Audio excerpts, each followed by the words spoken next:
Okay, so in this tutorial, I'm going to show you how to install and set up Docker on your computer. So let's get started. So,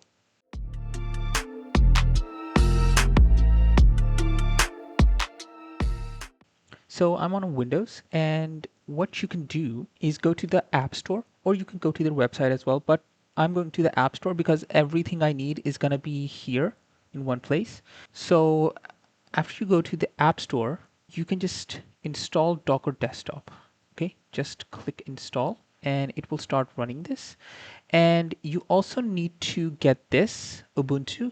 But the thing is that I think Docker Desktop, when you're trying to install it, it will automatically add that in. And if it does not, you can just go here and click get and set everything up accordingly. And also, you will also need WSL, which is Windows Subsystem for Linux. And you can just type in WSL and it will give you that.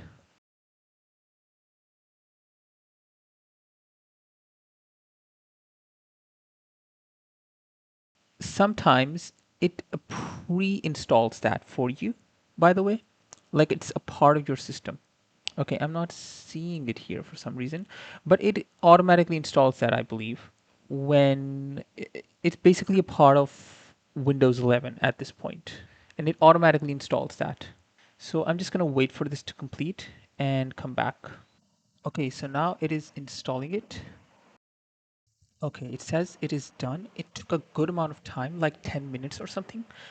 Uh, but I think it installed Ubuntu and all of that. So let me actually just open this up first. And I'm gonna do Ubuntu just to see if I'm okay. No, I'm still getting the get option. Okay, so it did not install this. It just did.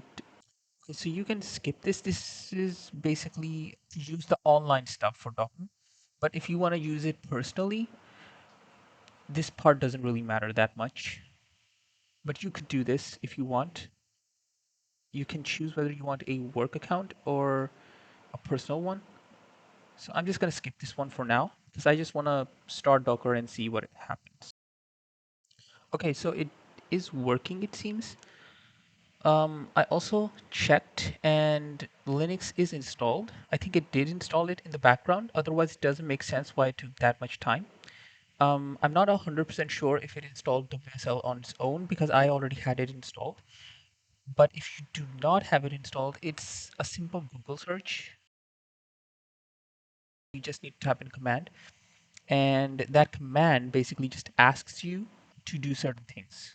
Okay, and it will eventually give you an option to put in usernames, passwords when Linux is being installed. I had it previously installed, but I deleted it. But I think it automatically ended up installing Linux back. After that, it will ask for a username and password when trying to set up Linux, and you can use whatever username and password you want. Just make sure it is something that you can easily remember. And for WSL, actually, I just want to add one more thing. When installing WSL or setting it up, it will give you an option to choose Hyper-V or WSL2. Choose WSL2. Hyper-V is an option for people who have older systems. So Hyper-V ends up being the last resort type of option. So just want to make that clear. Now let's move on to this, right? So you have containers, images, and volume. These are the three things that you usually use. So I have this application. I'm just gonna quickly ask the AI to create a Docker Compose.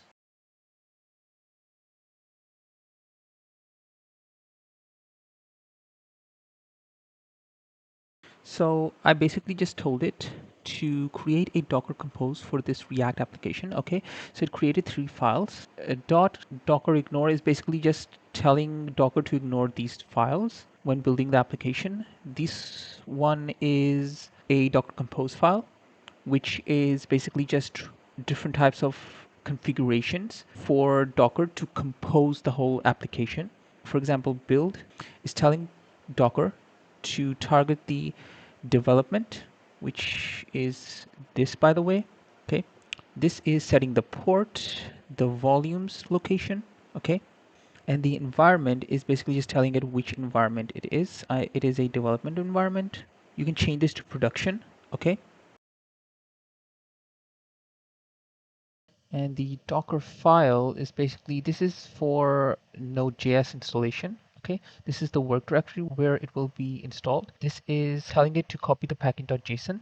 Okay, because when you run the npm install, whatever is inside the package.json basically just gets installed. Okay, and the base as development is setting it for this application to be a development project. Okay, and this is the base, by the way.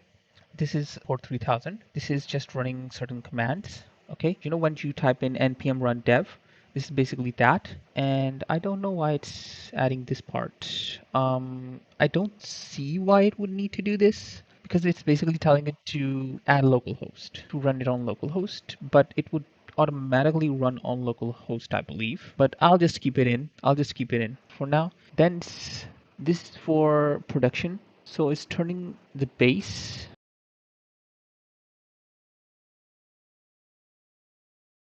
into this and then running the same command again, copying the files, running the npm run build, okay? And it's also running nginx, which I would say you need more for when you're launching this application online. I don't think you would need this for running this on your local computer, but I'll just let it stay in, okay? And it's installing it globally, okay?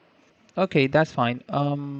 Afterwards, it's basically just saying you need to copy this command to run it. Docker compose up dash dash build. Okay, so I'm just gonna do this dash dash build.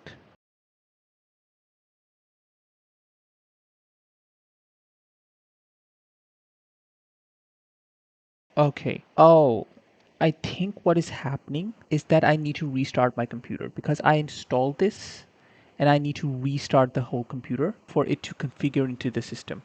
So I'm just gonna pause the video and come back. So it is running it. I've restarted my computer, and as you can see, I've run the docker compose up dash build command, and now it's running it. And now it's running this part. In the meantime, let's look at this as well. Okay, yeah, the container is added. Everything is working with this. And this is a container application for Docker, which you can just go into this and just type in dev containers and dev tools and Docker as well. Okay, you can just type this in and you can install these. I believe if you install Docker, it just installs both of these automatically. Okay, so this is running, I believe.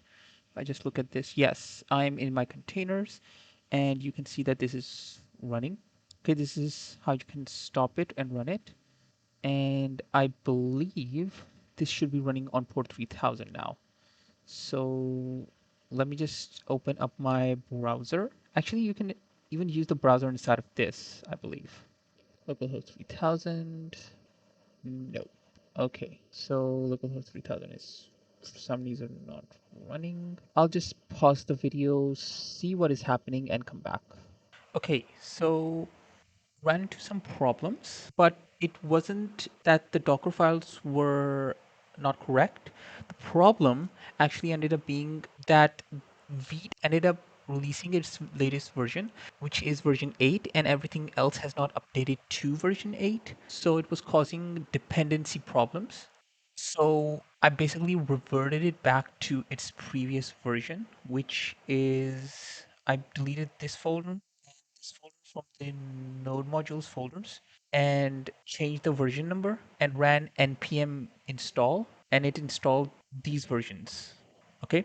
After that, I ran Docker Compose, but ran into another problem, which was that on port 3000, it was not starting. So it reverted it back to port 5173, which is the Beats default port number, which isn't really used by any application. So that's why it's usually this number. And it just changed this part right here. And in this file, I believe, yes, it changed this part. And in this one, it changed this part. Okay.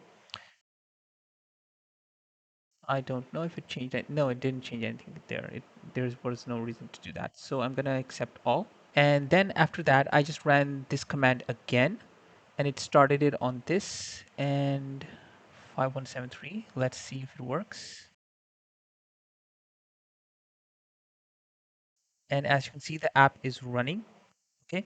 And also, if you open up your Docker file, you can see that this is running. This is to stop it. And if I just click this, you'll see that all of this is running. So I hope you like this tutorial. Like and subscribe to stay updated on the latest tutorials, because I'm going to be showing you how to deploy applications on a VPS using Docker in the future. So I hope you like this tutorial. Like and subscribe to stay updated on the latest tutorials, and I'll see you in the next one. Bye.